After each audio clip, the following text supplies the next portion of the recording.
You wake up every day with this itch deep inside you, the feeling that what you're doing just isn't cutting it. That no matter how many meetings you crush, how many pitches you throw, how many strategies you plan out, something's off. Like running on a treadmill set to max speed but never really going anywhere. It's exhausting, isn't it? Pouring every ounce of energy into what you think is the problem, only to find out it's just noise. Hollow echoes bouncing back, convincing you that you're solving the right thing when you're really just stuck in the usual loop of distractions and false hopes. Think about those pitches you've given, the relentless grind in front of investors, or the endless debates with your team. How many times have you felt that sinking pit in your stomach right after? That gut feeling whispering, is this really the problem that matters? Or am I just adding more noise to an already deafening crowd? That's the core pain. This unbearable tension between what needs fixing and what everyone else is so desperately trying to make you believe needs fixing. Because here's the brutal truth nobody dares to say. Most founders, investors, and leaders are not solving the right problem. They're pitching noise. The world is full of brilliant distractions dressed up as solutions. We love to chase shiny things, new buzzwords, the latest trends, because that feels safer than diving into the real, raw, uncomfortable struggles lurking beneath surface-level problems. But safety is the death of progress. Comfort is the enemy of radical change. And the noise? It's the lullaby that keeps the system humming along while your real fire burns out from neglect. If you're honest with yourself, you know this. You can feel it every time you sketch out your next product, the next market you want to dominate, the next pitch deck you polish late into the night. The world tells you to innovate, disrupt, move fast, and break things, but fail to ask the critical question, is this the right problem? Or just a piece of the endless puzzle that means nothing without the bigger vision? Let's cut through the fluff. The right problem is never about some flashy technology or a market everyone's obsessing over. It's never about chasing metrics that look good on slides or validating ideas that keep investors smiling. The right problem is the one that pulls you out of the noise, tears down the comfortable illusions, and demands you face what's actually broken, not just superficially, but at the core of your purpose, your mission, your impact. So how do you find that? How do you separate the signal from the static and finally lock onto the true challenge screaming for your attention? Step 1. Stop pretending that validation from others equals truth. The temptation to seek approval, to tailor your story to fit what the market wants to hear, is the fastest path to drowning in a sea of noise. The right problem isn't popular. It's uncomfortable. It challenges your assumptions, forces you to unlearn what everyone else bought into, and pushes you beyond the herd mentality that keeps the majority locked in mediocrity. Step 2. Obsess over impact, not product. Great founders and leaders don't sell features or fancy names. They sell transformation. Ask yourself, what change are you fighting to create? Whose life are you really trying to alter?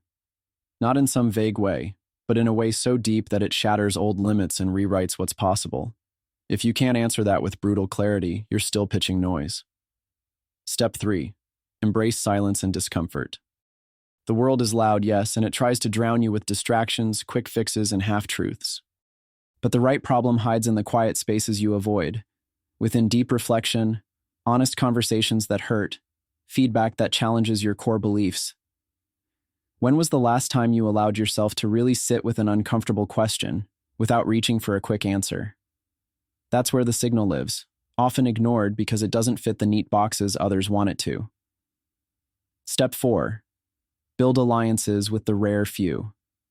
The biggest mistake is trying to do this alone or seeking affirmation from the many who are content with the status quo. The right problem is solved not in echo chambers, but in ruthless, raw connection with those who burn as you do. Those who won't settle, who question blindly accepted rules, who are ready to reshape reality rather than mimic old patterns. This isn't about building communities. It's about forging networks of sovereignty, critical minds, and transformative spirits who align, challenge, and elevate you beyond your limitations. Step 5. Be patient. There is no shortcut here.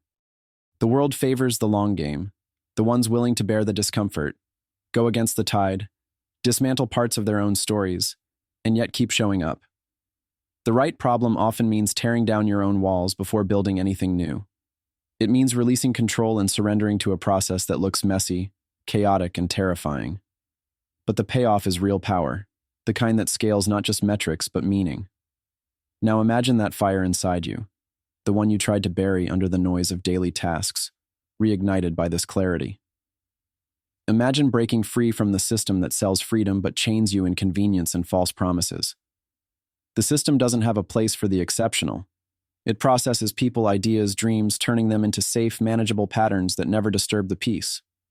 But you're not here to be processed.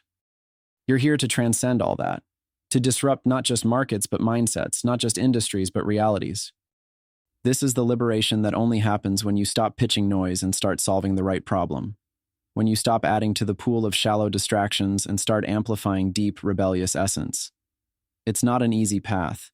Nothing worth becoming ever is. It demands courage to confront your own illusions, patience to endure the unknown, and ruthless honesty to dismantle what everyone else calls essential. Yes, the moments of doubt will come. The world will whisper that you're crazy or naive or too radical. But remember, the greatest breakthroughs in history weren't born from comfort or consensus. They came from those who saw the cracks no one else wanted to admit were real. Those who dared to burn rather than bend. Those who knew that to create what's next, they had to unlearn what came before. So this is a call for those rare few. The founders tired of empty applause, the investors craving impact beyond numbers, the leaders ready to dismantle their own belief systems to build something truly new. If the noise around you is deafening, if the truths you've been fed feel like chains, take this moment and make it yours. Be fierce with your will.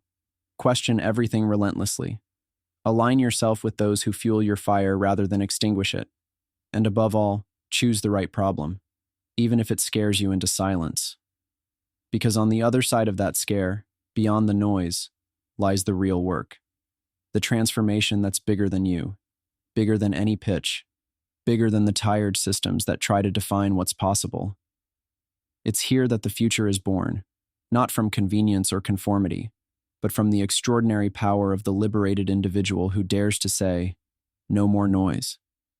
I'm solving the right problem, and everything else can burn."